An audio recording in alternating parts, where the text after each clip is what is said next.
With you, honey. The guy at the video game, what's his drink? Stoner? Beer. I'd like to buy him a... The casting process for the 1984 TV series Hunter brought together a skilled group of actors who brought the characters to life. Fred Dryer, a former football player, was chosen for the lead role of Rick Hunter. Producers were impressed by his athletic background and thought he could convincingly portray a tough detective. His co-star, Stepfanie Kramer, who played Dee Dee McCall, was selected after a series of auditions. The chemistry between Dryer and Kramer was undeniable, leading to their successful partnership on the show. Charles Hallahan, who played Captain Charlie Devane, was chosen for his ability to balance authority and approachability. The producers wanted a captain who could be both a mentor and a friend to Hunter, and Hallahan fit the bill perfectly. The supporting cast was rounded out with talented actors like Garrett Morris, who played Sergeant Bryant, and Diane Stillwell, who played Officer Joanne Molenski. Their performances added depth and humor to the series. During the casting process, the producers looked for actors who could embody the tough and gritty world of the LAPD. They also wanted actors who could bring a sense of humanity and vulnerability to their roles. The cast of Hunter was carefully selected to create a compelling and engaging drama that resonated with audiences.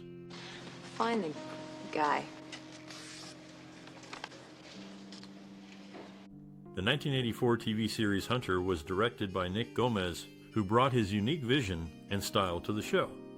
Known for his work in crime dramas, Gomez aimed to create a gritty, realistic portrayal of the streets of Los Angeles. He drew inspiration from film noir and the social realist movement, which is evident in the show's visual aesthetic and thematic elements. Gomez's approach to directing was collaborative, working closely with the cast and crew to bring the story to life. He encouraged the actors to explore their characters' motivations and emotions, resulting in nuanced and compelling performances. The director also worked closely with the cinematographer to create a distinct visual style, using handheld cameras and natural lighting to enhance the show's raw, urban feel. One of Gomez's key creative influences was the French New Wave movement, which valued experimentation and innovation in filmmaking.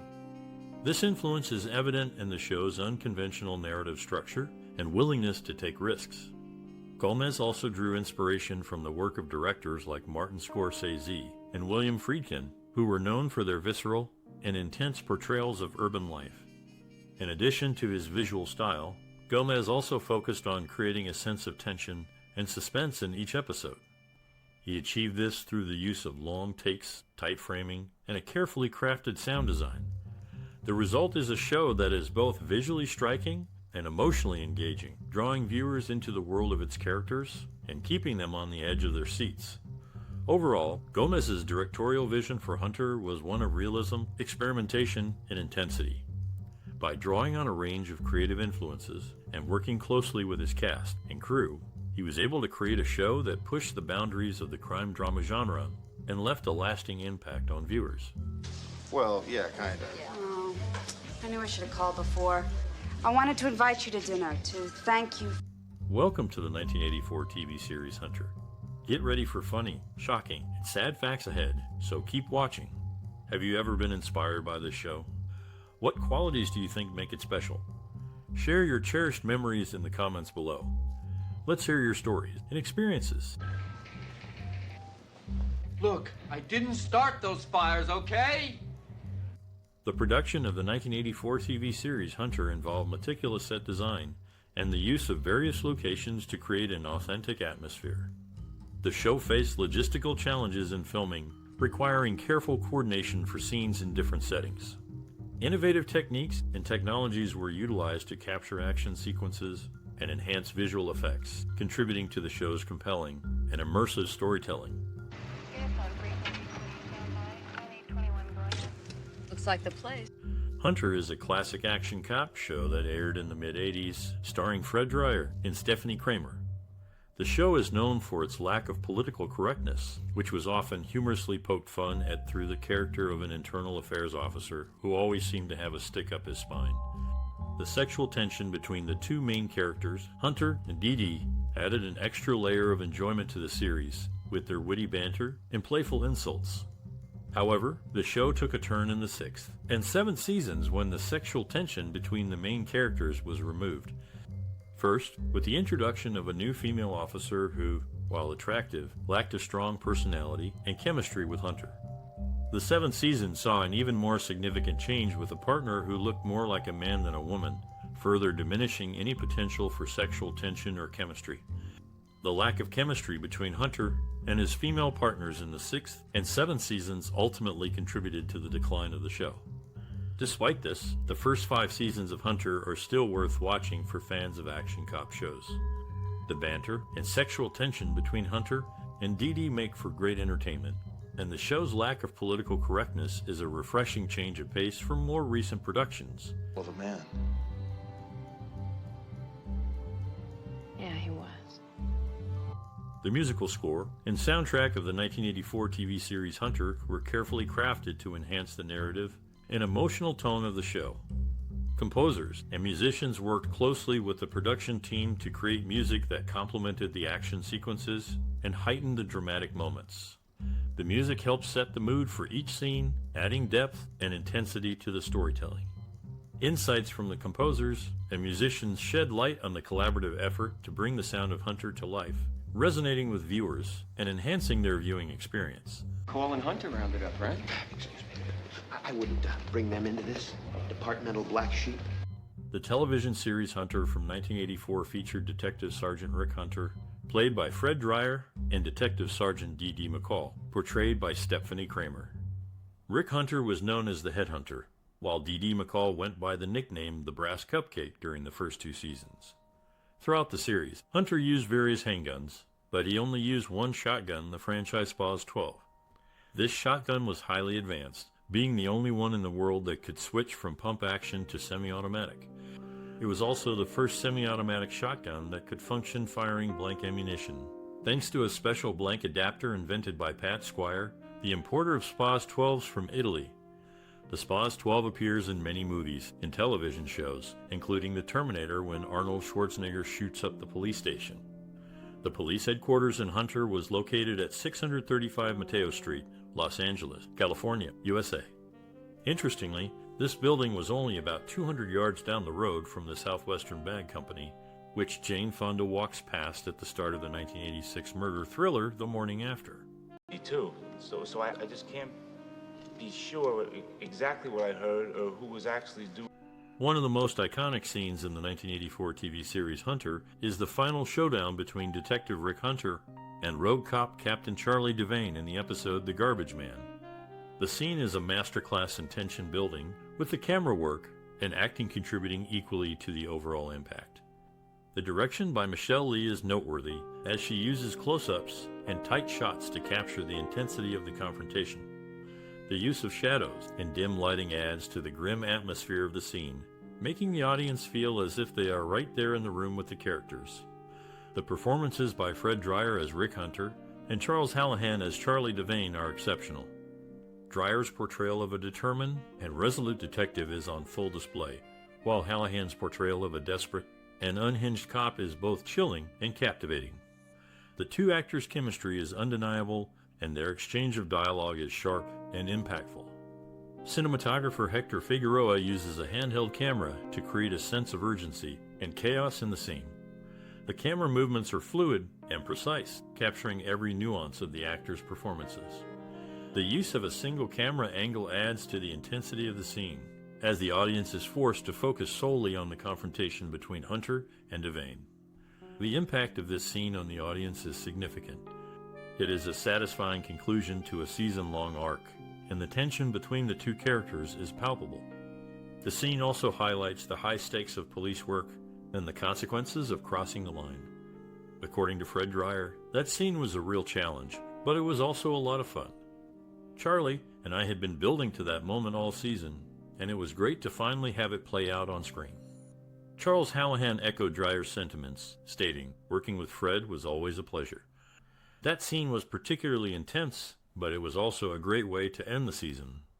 Overall, the final showdown between Rick Hunter and Charlie Devane in The Garbage Man is a standout scene in Hunter that showcases the series' ability to create tension and drama. The direction, performances, and cinematography all come together to create a memorable and iconic moment in TV history. captain's right. It could not have been an inside job, and here's the proof. The slugs we dug out of old man Vincent's body. In the 1984 TV series Hunter, the characters' ranks are clearly shown through their uniforms. Detective Sergeant Rick Hunter is indicated as Sergeant 2 with 3 chevrons and 1 rocker, while Officer Joanne Molenski is a police officer 3+1 with 2 chevrons and a star. Detective Sergeant D.D. McCall's badge number is 358. In Season 1, Hunter's handgun was a rare Heckler and Cock P9 Sport, known for its unique features like polygonal rifling, delayed roller lock action, and adjustable trigger pull. Evidence? Look, the answer's no. I'm scared, don't you understand? Look, Marlene. The 1984 TV series Hunter had a significant cultural and social impact, resonating with audiences and influencing pop culture. The show sparked discussions on relevant social and cultural themes, addressing topics such as justice, crime, and moral dilemmas. Its portrayal of law enforcement and criminal investigation contributed to the public's understanding of these issues. Hunter also influenced popular culture by shaping viewers' perceptions of crime dramas and detective stories, leaving a lasting impression on the television landscape of its time. A thing like that. I hope they give him the no smoking section at the... In the TV series Hunter, the fictional television station KXRX shares its call letters with a real radio station in Seattle, Washington. The intro for Season 2 was changed in reruns due to a controversial shot, and Detective Sergeant Rick Hunter's catchphrase throughout the series was "Works for me."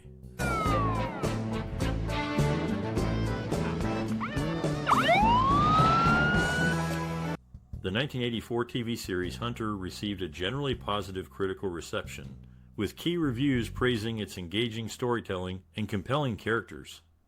Audiences reacted favorably to the show's action-packed episodes and the dynamic chemistry between the lead characters. Although the series did not receive major awards, it garnered nominations in recognition for its contribution to the crime drama genre. These accolades validate the hard work and dedication of those involved in the production, affirming the impact of their creative efforts in bringing Hunter to the screen. So the way she said it, I don't believe her. Well, why would she lie? In the 1984 TV series Hunter, Detective Sergeant Rick Hunter's blue car is not just any car. It's the same one used in Hill Street Blues, with a distinct spotlight mounting hole on the driver's side windshield pillar as a giveaway.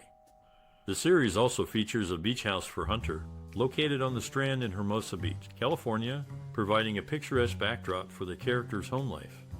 Interestingly, during the filming of the 2001 movie Shark Hunter, actor Grant Elbush experienced a severe health scare.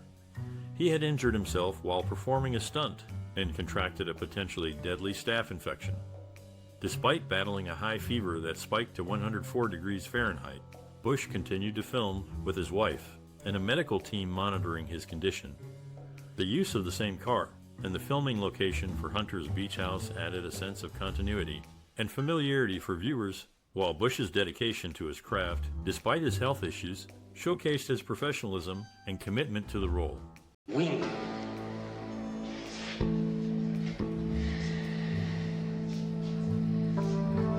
In the making of the 1984 TV series Hunter, the cast and crew faced many challenges and shared memorable moments.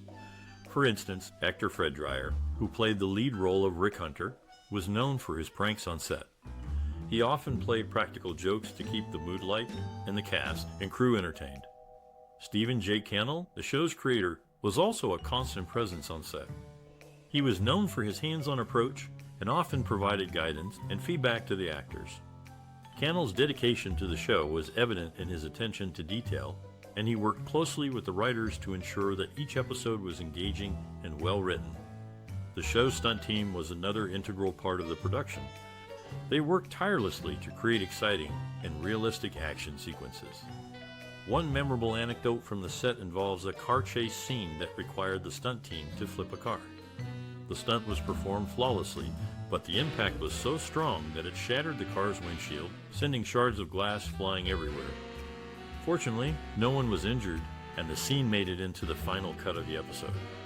Despite the long hours and hard work, the cast and crew of Hunter formed a close-knit community. They often socialized outside of work, and many of them formed lasting friendships. The show's success was a testament to their dedication and teamwork, and the legacy of Hunter continues to live on through its devoted fan base. When I needed your help, you weren't there. When I needed you to stand up for me, you folded like a bad poker hand. I did what... In the TV series Hunter from the 1980s, Fred Dryer, who played the lead role of Detective Sergeant Rick Hunter, towered over his co-star Stepfanie Kramer. To ensure both actors were visible in the same shot, Kramer had to stand on an egg crate. During the third season, the producers planned to kill off Sergeant Bernie Terwilliger. Played by James Whitmore Jr., however, Dryer objected, and the script was revised to have Robert Firth's character, Riley Coughlin, take the fatal bullet instead. Interestingly, Whitmore ended up directing those scenes. Dryer's character, Hunter, carries badge number 089, which matches Dryer's jersey number when he played for the Los Angeles Rams. I don't know under what name, but I should be able to write it down. This is good, Scully. Thanks. The 1984 TV series Hunter has left a lasting legacy in film history, influencing future crime dramas and detective shows. Its impact on the genre can be seen in subsequent works that drew inspiration from its storytelling and character dynamics. The show's influence on future filmmaking is evident in the way it shaped audience expectations for crime-related television, setting a standard for engaging narratives and memorable characters. Hunter's legacy continues to resonate in the realm of crime dramas, marking its enduring contribution to the television landscape. Renting a place in Pomona.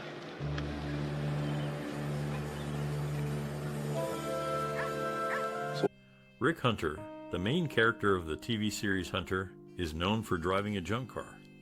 This was a cost-saving measure since the scripts frequently called for his car to be destroyed. In reality, police cars are well-maintained and functional. Hunter's familiar green sedan was a 1977 Dodge Monaco.